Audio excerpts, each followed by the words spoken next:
Hey everyone! Thanks for tuning in to this recording of the first Conservative Curious digital salon. I'm Jessica Dang, founder of Conservative Curious.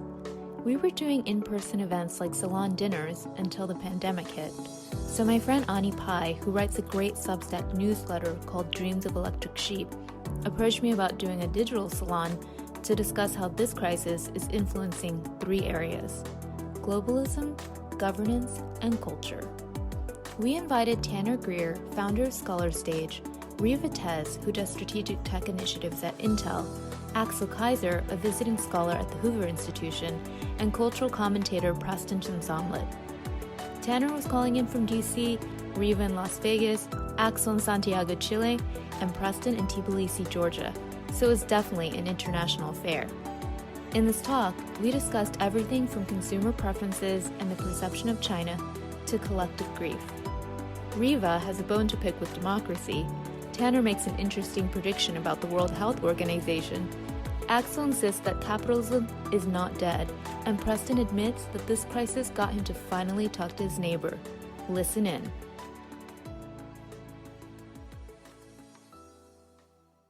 I think in the end, what will shape how we reflect on this period will be more about consumer preferences. And consumer preferences, like we want globalism, we want cheaper, we want flights, we want to travel, we want an internet-connected world, we want import-exports, we want access to goods from other countries. Unfortunately, the downside of that is that those mediums and those vehicles are also delivery mechanisms for viruses and mimetic battles and all sorts of negative things too. But to the levels that that's true, consumers' preferences will require globalism. So maybe the outcome of it will be more about seeing China as an enemy, because that's something that will less direct daily life. And I don't think that's a bad thing. I actually think that maybe the globalism conversation around coronavirus is kind of is not as imperative, I suppose, as the conversation around will it change how we perceive China. Okay, interesting. You know, we have had a supply chain problem with moving things out of US and Western manufacturing for a number of years. And, you know, here's us going on to Zoom and other things. And actually, Hoover Institution did a great report on this 2 years ago. There was a great China report that was a really big deep dive into kind of how much China had intercepted the West, both in academia, industry, and politics, and in the general narrative. And we do need to think more about how do we strengthen the West on our own supply chain. So in terms of microelectronics, which is the field that I work in, it does concern me that Intel, which is the company I work at, is the only domestic US fab. And that's a problem. So we need more investing into local manufacturing, and maybe this period will remind us of that. And, you know, can Apple make chips in the US? Probably. Would it be, phones? Yes. Would it be more expensive? Probably. But will consumers want it? I guess it's all going to be a reflection of, in the end, consumer preferences. But I do want to address a comment in the notes, which was a question, which was, does incentivizing domestic production go in exactly the opposite direction as the globalist story? And I just wanted to restate the point that whatever happens in government or in industry is a reflection of consumer and voter desire. So if the consumers are happy to pay more for products made in the US because they think it's safer than made in China, then they'll pay for it. If voters think that, you know, that not being in the EU is beneficial to them, as it happened in the UK, of which I was definitely on the side of that, it is, you know, reflection of whatever the voter, rational or not that he or she may be, desires. And how will we respond to this? I guess the same thing. It's what do we think that the masses think that they want? It's not what they want, it's what do they think that they want.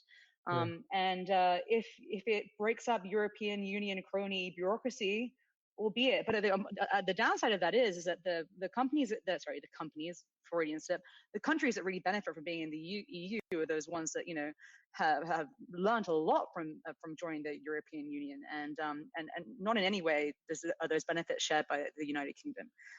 So in my mind, I'm like, burn it down, but I'm not the average voter, so can't tell me what every Bob, Dick, and Harry thinks. So yeah, I think globalism is a very old ideal. If you read Immanuel Kant, he believed in the 18th century that you could have a peaceful world if we only had sort of a world government based on reason and the laws of reason. He did not explain how to achieve that, but you hear some people nowadays speaking in those terms, like we need more centralization of power in international organizations. And I believe globalism has been a philosophy or an ideology, if you want, and also a reality to some extent, but it has been too much related to these international institutions like the European Union, the UN, and so on and so forth. And I believe there was sort of a reaction against that happening with, you saw it with Brexit, you saw it with the rise of more nationalist parties in Europe, with Donald Trump, and so on and so forth. And so I believe that this tendency is going to develop further. And also what Riva was saying, like you are seeing Macron now, saying we need to, we need domestic supplies for many things that we are buying in China. Many countries are thinking in those terms. So I believe this Cold War, this economic Cold War that's going on between the West and China, it's going to become even more intense over the next years and decades, probably. And also, Riva knows this better, probably, but also there's a tech Cold War going on where they're trying to block, So yeah, so that's my opinion on this. I could elaborate. What do you think about the crisis has made people realize that China is not as perhaps benevolent as people used to think? So one of the, I guess it's easy for me to say what I just said because I've kind of had a dismal view of Chinese intentions for the global order for quite a while. And you can look back at my writings going back 6-7 years where you can kind of see where I was connecting what public documents in Chinese were saying versus what Americans and Westerners usually want. Now, though, the Chinese are being very loud about it. I think the most easy example of this is kind of what you've seen on Chinese social media, Chinese CCTV, and also on Western social media. For example, the ambassador Zhao Lijian, who is he's like one of the important spokesmen in the Ministry of Foreign Affairs, coming out and claiming that America was actually the source of the coronavirus. Exactly. And that tells you something about the views of the people in China. That if you're going to go out there and promote this kind of conspiracy claim, you're already in this world where you're viewing yourself in an ideological competition with the United States, and it's a very zero-sum sort of relationship that you see. Otherwise, you wouldn't dare to try to and do those things. But now they kind of feel like they are, and it's really obvious to people outside of China. But I mean, again, like this was kind of like you look at the NBA thing a few months ago, like there were signs that this was coming. It's just this is something that everyone is paying attention to and can't really turn their eyes away from in the way that a lot of the other stuff that China was doing beforehand was a little bit under the radar. Right. I'd like to jump in and I was just wondering about China and their whole propaganda campaign, Tanner. How far will the CCP's cunningness get them in terms of world dominance? I don't know if there's an easy answer to that question. And I think we're not in a very easy place to answer that question. Right now, we're in the middle of the West, Europe and America is in the middle of this pandemic crisis. And it really looks like the Chinese are kind of running us to a rout. And that's how they seem to be perceiving it. People like Zhao Lijian want to press this advantage while they have it. But I'm a little bit skeptical of the idea that this month is a huge turning point in the course of human history. Because, let me put it this way. In 1931, at the height of the Great Depression, you could look at the United States and say the United States is doing terribly, and it is having massive unemployment. It will never be able to mobilize to do anything great. But then 10 years later, World War II happens, and America is able to mobilize immense national resources to beat it. Its enemies. And I kind of feel like in the same vein that countries like America or China, to use Adam Smith's phrase, there's a lot of ruin in a country.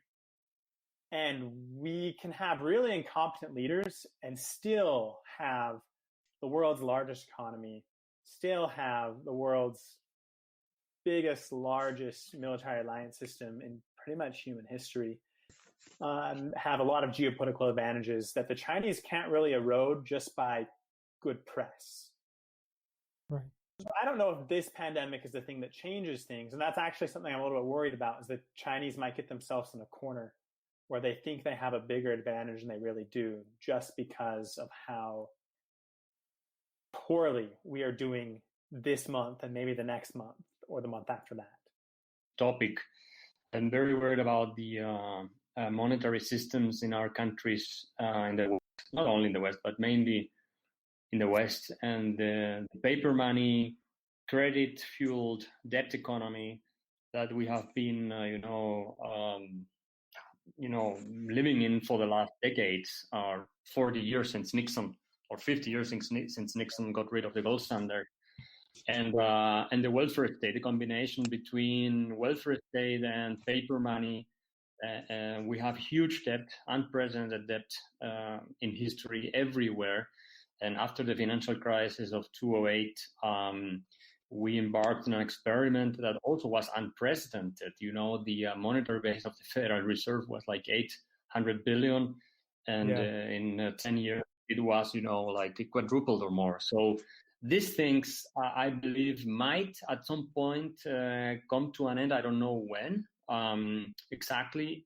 Maybe now it's for sure that now with this huge crisis, you are seeing that no one has buffer for anything, that you have a lot of credit and debt everywhere, and everyone is very desperate because of that. So that's part of the problem in the system. But I believe the welfare state and the unless we have a productive miracle coming from the tech part that can keep supporting all this, and that can happen, of course, it's going slowly or rapidly to come to an end. And I believe, and I finish with this, that to some extent in Europe, what you are seeing with these nationalist reactions and with the rejection of the European Union and all this talk about democracy dying and all these things have a lot to do with the fact that post-war West is not creating the amount of prosperity that it used to create for the new generations. And that's a big problem. I don't think the framing of democracy versus autocracy is especially helpful. And I'm not even sure I think the framing of East versus West is that helpful. The democracy versus autocracy that's kind of easy one to dismiss, because some of the most successful countries in the world in dealing with it, especially Taiwan, is very much a democratic system. And even then, when we look at East versus West, it's a very specific set of countries that did quite well. South Korea, Taiwan, Singapore, and you could maybe say China outside of Wuhan. Different provinces had slightly different responses. And if I was to say, what's the commonality between all of these systems, like all these places versus places in the West that are doing much poorer, I would say direct SARS experience is the meaningful variable. On January 1st, the Taiwanese were already screening passengers from China before China had even admitted at the public highest level that this was a national problem or that human-to-human transmission could happen. Taiwanese airports were already screening for a respiratory illness coming from visitors from China. Why? Because they had this alert system set up in place all the way back since SARS. And in South Korea, the experiences with MERS. And because they had this kind of institutional response, number one, the populations of these countries took it very, very seriously from day one. Number two, the governments had an ability to respond quickly. The vice president of Taiwan is an epidemiologist, and he was previously in charge of the SARS response 20 years ago. So he's exactly the person you want to have now. And in the West, there aren't people like that. Maybe the exception a little bit, Canada. And that's kind of my suspicion that really SARS experience is probably the most relevant variable in determining how successfully a country has dealt with the crisis. Also, I mean, Germany, for instance, has a very low fatality rate. So it's not that bad in the case of Germany. And also Chile, where I'm living, we have a very, very, very low fatality rate, and we have been able, even in this not very wealthy country, to be very effective in responding to the crisis. Actually, international media has celebrated us. So I think it was an article in Bloomberg or some media like that was saying that Chile was really impressive in terms of managing the disease. We have been testing a lot. I'm in Georgia. It's in Western Asia. It's between Europe and the East, and it's a post-Soviet country. It does not have experience with SARS. It doesn't have much facility or healthcare or technology. Democracy is new here. And I swear they get a new prime minister like every 2 years. Saying that, they've handled the corona thing really well, and I think it's a residue of the Soviet times of standing in line, having a limited amount of resources rationed out to you, and quarantining and stuff like that. And they're doing it without having police officers or military on the streets. So I don't know where Georgia would fall in comparison to a Singapore or a Taiwan, but it's interesting to see. An interesting question. How is democracy, like how democratic is a democracy? I was just going to bring up how Riva said she thinks democracy sucks. So I guess you think democracy is overrated, huh?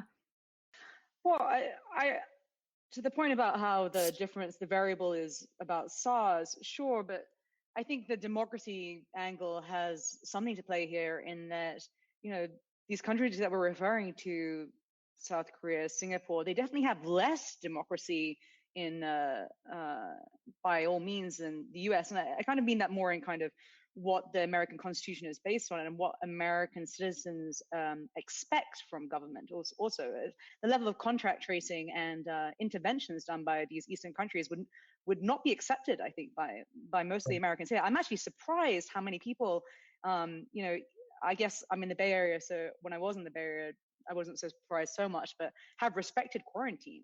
But I guess the fear has been drummed up enough that it has. But Singapore it has longer terms for their leaders. It's a very different country to the US, and people give up significant personal freedoms. Even in Germany, I mean, I lived in Germany for 5 years, and I was arrested at least 4 times. So it's not it's not a very free country. You get arrested for crossing the road at the wrong time because it's a violation of your health insurance. So these comparisons that we're making to these kind of countries that are doing very well, the SARS comment may be true, and I think that there can never be one variable, that's for sure. But Americans expect a different level of government involved in their lives, and if they were to allow for it, then sure. But I just can't imagine them allowing for it or necessarily thinking that the negatives of that would outweigh the positives. Can I ask you a question, Riva? So what's your definition of democracy exactly in this case? If we're saying Taiwan or South Korea, I'll leave Singapore to the side for a moment. But if those countries are not as democratic as the United States, on what measure do you mean that? You know what? I'm going to be so honest that my knowledge of South Korea and Taiwan is way less than I know about Singapore. So my knowledge of those isn't to do the comparisons isn't as good. But I would expect that from what I remember reading, the last book that I read about this was Garrett Jones's book, 10% Less Democracy, which then pushed me onto a book by Jason Brennan called Against Democracy. So you can kind of see where I've been going with that. But I remember reading the cross studies, but I'll do neither of them justice by referring to anything but Singapore. So I won't try. But I'm curious what you think. Do you think there's the same level of democracy in South Korea than in the US? Well, I can focus on Taiwan the easiest because I lived there yeah. for almost a year and a half in the past. In fact, I left it just in December, right before all this started. I kind of regret that now. Coming back to the United States just in time for all this. But I would probably agree with your characterization of Singapore as being significantly less democratic and significantly less liberal than the United States. I might make a distinction between those two, right? Liberalism being the amount of personal freedom you let people have, and maybe democratic referring to the amount of power that people in general have over, say, governing institutions. That would be my spitballing definitions here. Taiwan is pretty liberal and very democratic in its government. And I would say South Korea is also very, very democratic. They're able to dethrone presidents much easier than we are, in fact, through street action, protests, that sort of thing. Very responsive government in South Korea. In terms of like liberalism or libertarianism, I suspect both countries are more comfortable with state intrusions on the individual's life than most Americans are. The easy example of that is in Taiwan. People, they had an emergency act, like emergency pandemic something act, what basically allows them to track your phone for the purposes of anybody who's been put in quarantine. So I know somebody who was, and his phone, the batteries went out, and literally 10 minutes later, the police were at his door knocking on it and saying, we wanted to make sure you're still in this house, you hadn't left your quarantine, your phone, you need to plug that in or something. And that's probably, I think you're right in the sense that that's probably a level of intrusion that you would not see very much in the United States.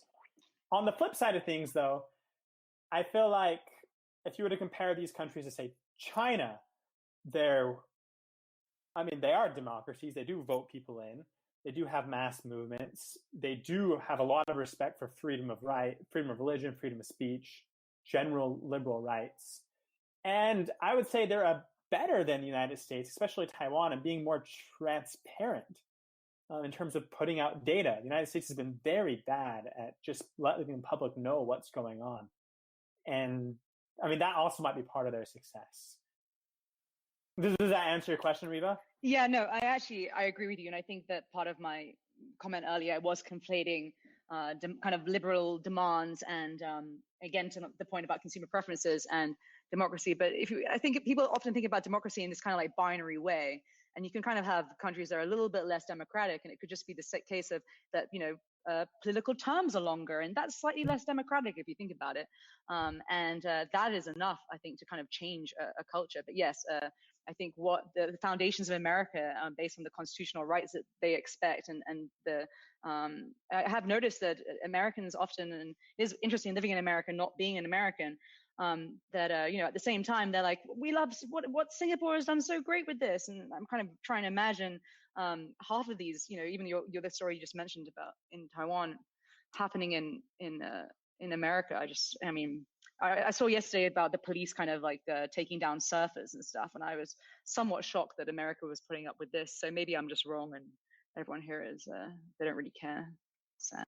Riva, do you think that the WHO can regain its credibility?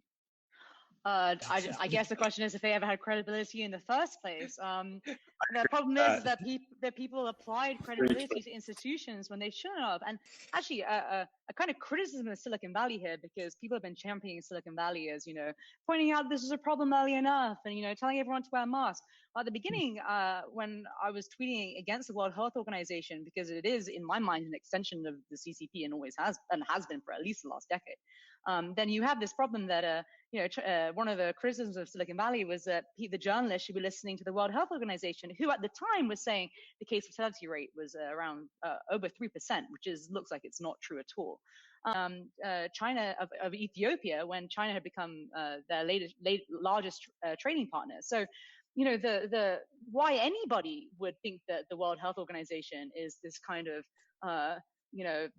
neutral organization is insane to me. And I mean, look at how they handled Ebola. I mean, people really forget this, and they didn't do well. And also look at this is what I tweeted in January when everyone was championing the World Health Organization. It was something around they spent $200 million a year on travel expenses, which is more than they spend on AIDS, tuberculosis, and malaria combined, just FYI. And people would respond that, people get very emotive when you take down institutions because they don't want to give up this kind of like parental savior mentality that they have around these institutions, where they go, well, of course, Reva, they have to travel. It's the World Health Organization, et cetera, et cetera. And then you start, showing the receipts that the Associated Press released about money lavishly. And, the US is one of the biggest funders of the World Health Organizations. But I don't know why anyone listened to them in the first place. And to kind of wrap that point, the World Health Organization is a subsidiary of the United Nations, which is also a scam. And I have been trying to say this for a long time. So my greatest hope from this entire crisis is that maybe people will also reflect a little bit more on what the United Nations does in terms of global power. But yeah, the only who we should be listening to is the band, is basically I suspect that the World Health Organization is going to be in for a bit of a reckoning. My conversations with people here in DC who are connected to the administration, there's a lot of theory at the World Health Organization. A lot of it has to do again with Taiwan, because Taiwan isn't allowed in and was an early, they, like I said earlier, they were preparing, checks all the way back in January. They were asking the WHO questions all the way back then. I would not be surprised when this is over and there's enough bandwidth, political bandwidth, to talk about it and think about it. If the United States either starts giving the WHO ultimatums for reform or says, okay, we can let that be China's WHO and we'll make our own, one where we can have Taiwan and other people who are useful with us. I'm not predicting that will happen, but I've heard the idea. And so, I mean, it's being debated right now, and it will be debated a lot more seriously when the crisis is kind of over and there's time to have, time for lessons learned. I wouldn't be surprised. There are going to be changes. Some people are saying this is an inflection point. Zizek, the philosopher, is saying capitalism is dead, and things like this. No, that's really too much. Yeah, so I don't believe that. Oh, but people are saying that this is a shakeup, like it's a realignment, and the people who were against government bailouts are now for it, and all kinds of realignments happening. So people are like, oh, this is like a 60-day trial of socialism. That's what I'm most worried about, is that the ideological consequences and the moral consequences of this whole thing. For instance, the airlines. The airlines are asking for bailouts, but if you take a good approach at the airlines, you could let them go bankrupt, not eliminate, but bankrupt, restructure the airlines, and foot the bill with the assets they still have, and then they will be reborn, and then they can continue operating. It's a very bad precedent when government starts giving money away to companies and banks and all that. We did it in 2008, and the financial system is even riskier now than it was back then. So the moral hazard, it's a big problem. But of course, you will have the left and people saying, you see, government is the savior of capitalism once again. And this was the problem with Keynesianism. In the 30s, there was the idea that Roosevelt and New Deal saved the economy and all that. Is complete nonsense. If you really take a look at what happened, the New Deal made everything worse. So I'm very worried about the ideological consequences of this, and that people who believe in the free market, like myself, we are going to have a very, very rough time, defending the ideas of freedom when people are telling you, oh, the government is saving everything, so we need more government and all of that.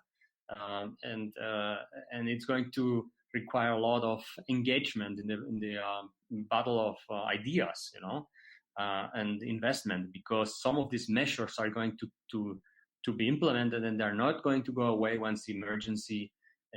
But you don't dispute that we needed the relief, right? Or the relief. Well, it depends how you do it. Of course, that the Fed is, providing some liquidity so the financial system doesn't collapse. They have to do that. They have been doing that for 10 years, more or less. And now it's a special situation. And yes, we are already in this party. We have to keep dancing, unfortunately, because we have the system based on paper money and all that. So you have to provide liquidity. That's for sure. Now, as far as the fiscal stimulus goes, you have to be careful because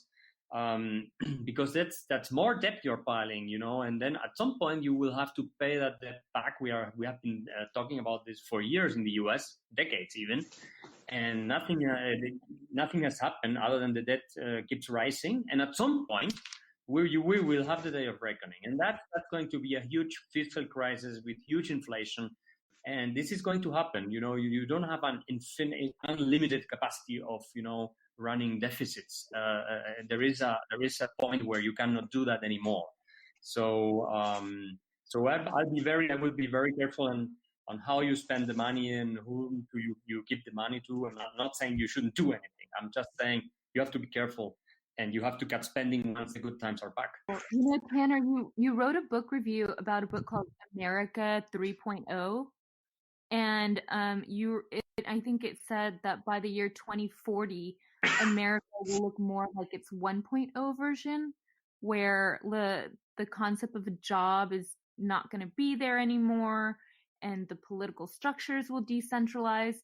Do you think that this pandemic has accelerated America 3.0?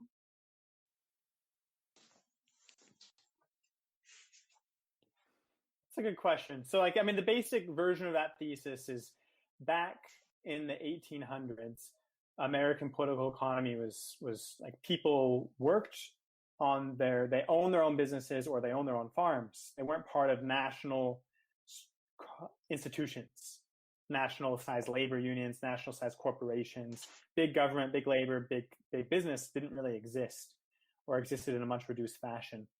And the authors suggest that things that might happen in the future, 3D printers will replace workers, and you can just have one of those in your house for things. And they suggest it's kind of a forward-looking conservative book for like what a decentralized future might look for. I can't answer that for sure. I feel like if that is the future, then this might help because it will be a shock to global supply chains. We've seen all these things about how it's a lot better to create stuff at home and have that ability to do industry at home. But I don't know if the pandemic is a big a shock to, say, corporate governance that they predict in that book. But and then the other question is, does it lead to political decentralization? And I don't think it will be like the pandemic helps that at all. It might lead to the opposite, actually, where people say, oh, it's a lot better when every state isn't making their own rules. It's too early to predict how that plays out. I'll make a point to that, which is that I think when people try and look at how kind of global governments will respond to a coronavirus, they can kind of look at how China has soft power in so many of these countries, like in the EU and across Africa. And I mean, what was the numbers for the Tonga? Doesn't China owe like 25% of their GDP or something in the Tonga, and trying to get a gateway to the South Pacific? You're probably going to get the same response and a breakdown of countries, which I think this question refers to, as you did as a response to the Uyghurs, which is that I think it was in July 2019, you had 22 or something countries kind of say like, hey, UN, you should look at what's happening in China, with these camps. And then a couple of weeks later, you had, another 30 countries say like, actually, what's happening in China is fine. And I'm kind of worried about what is going to happen after the coronavirus, which is the case that some countries aren't going to want to call out China for their bad actions because of this soft power and financial kind of debt debt trap diplomacy that China has in these countries. I mean, heavily invested in Europe. Italy was the first G7 country, I think, to join the Belt and Road Initiative. So it's going to be very interesting to see what happens, and how will the US handle that. They're going to have to go against. They're going to have to kind of like build more of a consortium with the countries that haven't sold out to China right now, and figure out trade from that perspective. Because right now China has done very well in the last few decades, getting their hands into governments and having the financial power to kind of control those trade partners. So I think it's a great question. Is basically what I'm saying. Yeah, I mean, right now I'm in India because I'm stuck because of the virus. I was supposed to fly back, but right now with Sri Lanka and Pakistan and even Bangladesh, they're all took like big loans from CCP. So it's kind of interesting how they are slowly putting these countries in debt, and including Africa. So they're kind of building like a whole parallel system for themselves, and I'm kind of worried what's the future going to be like for North America in that case. It worries me too. It's kind of funny because you can think of it as like neo-colonialism, but as a British person, an English person, I can't really be against colonialism. So, I both salute them for trying, and it's like, it's one of those things when America or, the West says, well, China shouldn't be doing X, Y, Z, but they're following their rule book. Think about the Marshall Plan and what happened after the World War. So, good on China for doing it. If this is a strategic board game, this is exactly what they should be doing, and they've done it very well. But to the West's detriment. And the question we should be asking ourselves is: do we want China to win that one, or do we want the West? And at the moment, we're definitely losing it, and we're not talking enough. I think Trump's the first president I've seen that's spoken about it so directly, but definitely not addressing the concerns of Chinese buying power in other countries enough. We should go for Bonnie's question, which is how long will the crisis last? I think that's it's a really good question, because maybe I'm following on Axel's point, but I think it would have the crisis would last way shorter duration if we hadn't done a multi-trillion-dollar stimulus package, which will definitely draw this out way longer than it would have done without it, in my opinion. I'm curious what other people think, and if the CARES Act was the right thing to be done, and what their estimations are on how long this will last, especially in the economy. Too, maybe like is the crisis just when the peak of, like, for example, infections in New York die out, or is the crisis actually way more drawn, or is it when we stop, maybe UBI just never ends, right? Maybe this is the start of UBI. So it's interesting to define what crisis actually means. Yeah, that's a big problem. The thing is that there is nothing that the government and the Fed can do to solve a real economy problem. What they can do is to not make it, try to make it more softer for people, so that it's not as hard as it could be for some time, because it doesn't work for a long time period. But there is nothing they can do to solve a real economic crisis. Nothing, because this is a supply shock. If you have a supply shock, what you can do is lower taxes, get rid of regulations, make businesses, for businesses that's easier to hire people, and all these things. So this is not about money. This is not a financial crisis primarily. It's a real economic crisis. So the longer we wait until we go back to normal, the worse it's going to be, and all this debt and all this money they are throwing at the economy is not going to make a big difference, and it's going to be very, very harmful for the fiscal balance. That's for sure.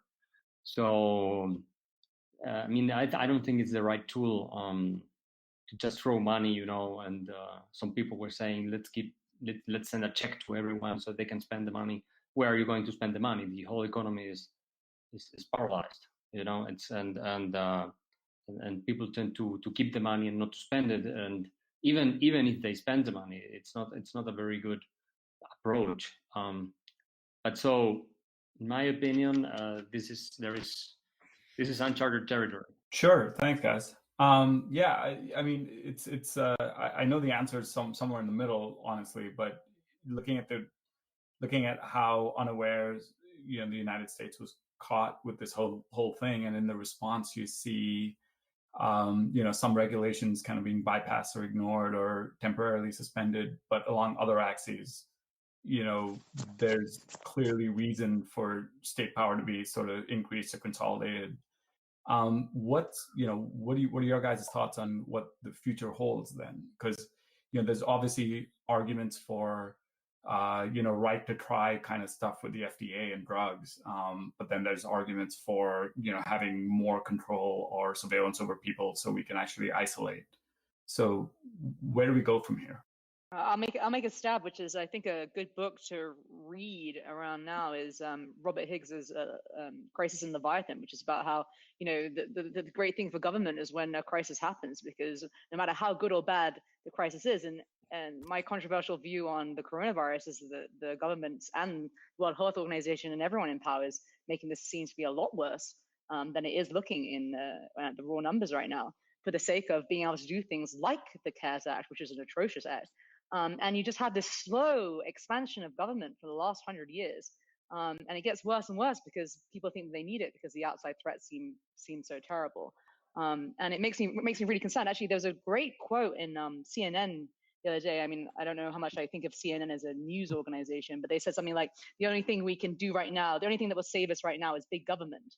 At the same time, whilst criticizing the government for everything that they've done so far, including the FDA and the World Health Organizations, which are all bureaucratic organizations. But the answer, it seems to be, that we just need more of it. And I think that the thing that's more concerning to me than the actual virus is an epistemic virus in which people think that this is what they want and what they need, and that they demand more state power, and that just terrifies me personally. That's kind of my take.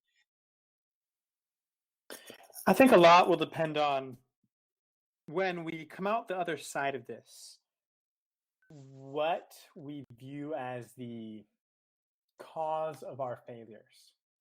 Because the failures have been immense. One person every 6 minutes is dying in New York City right now, and they estimate that it will be 3 or 4 times as bad in 2 weeks. I'm not really on the team minimizing this, and I think if we weren't taking some sort of extreme measures, the problem would be immensely worse. But the real problems that I think are worth focusing on for America was probably the month of February, and for China it was the month of January, when in both places this was a containable problem. It was something that could have been prepared. Individuals could have been prepared. And the takeaway I would hope people would come away from this is that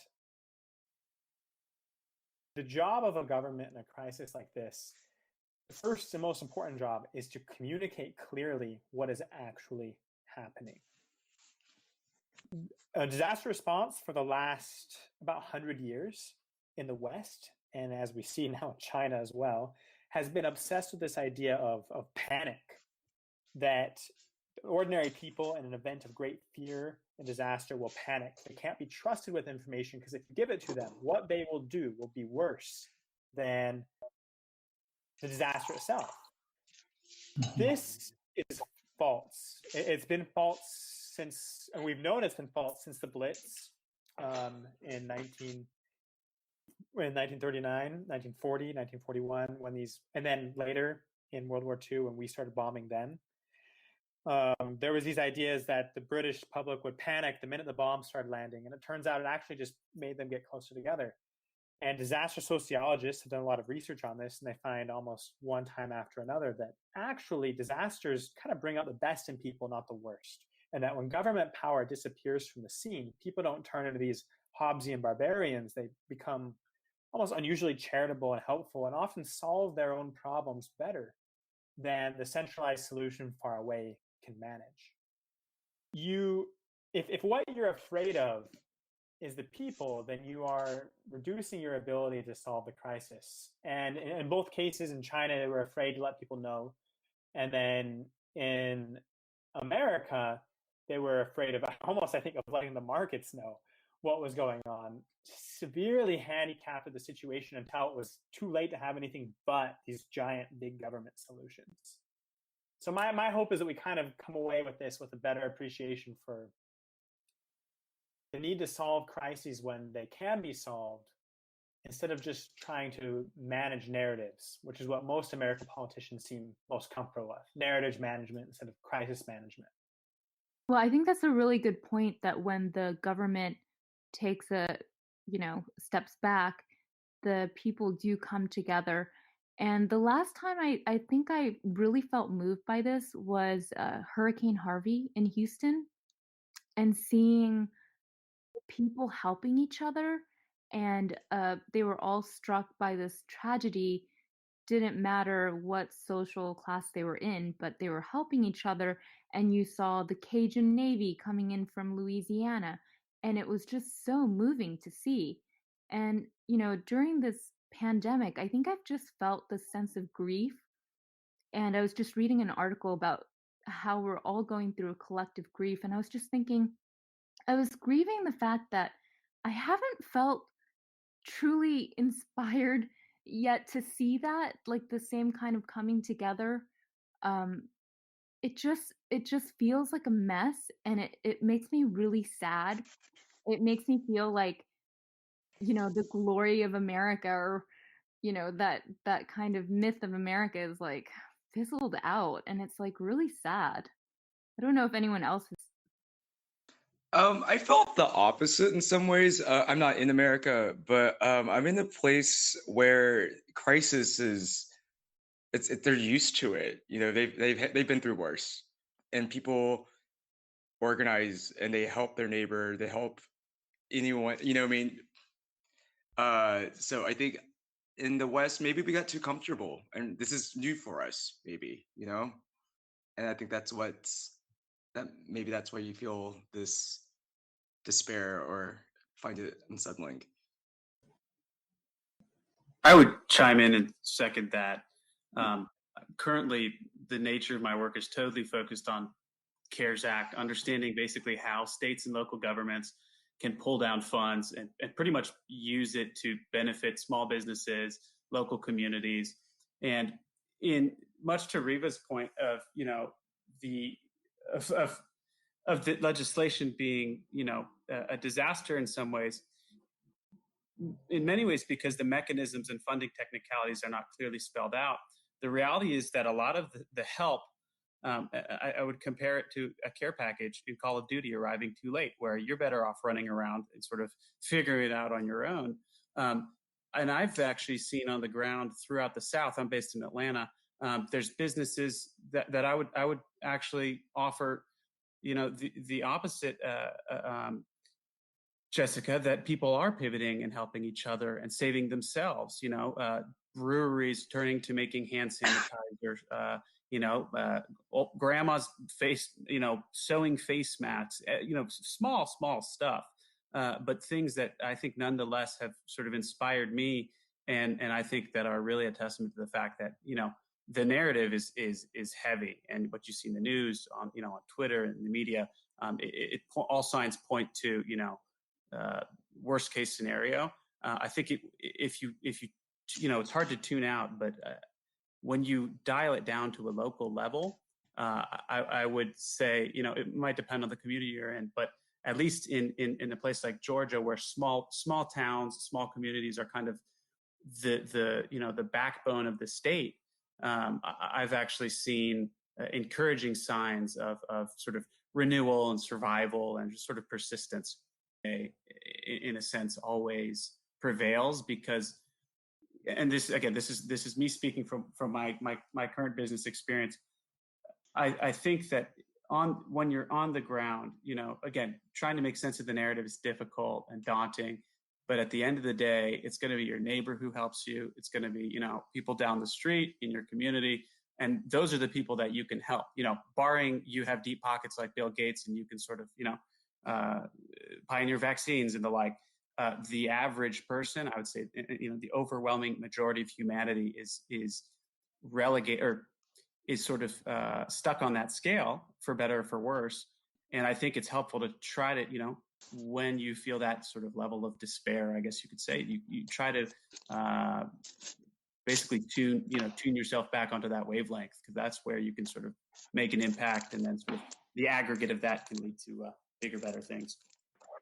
Yeah, I think, a secondary effect of this is on the human level is that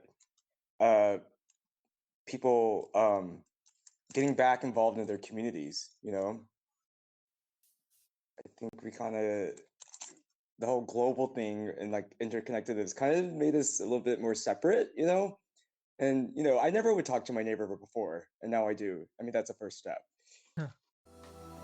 Well, you heard it from Preston. Talking to your neighbor, that's always a good first step. Thanks for listening, guys. If you want to get on our mailing list for updates and invites, go to conservativecurious.com. Until next time, stay curious.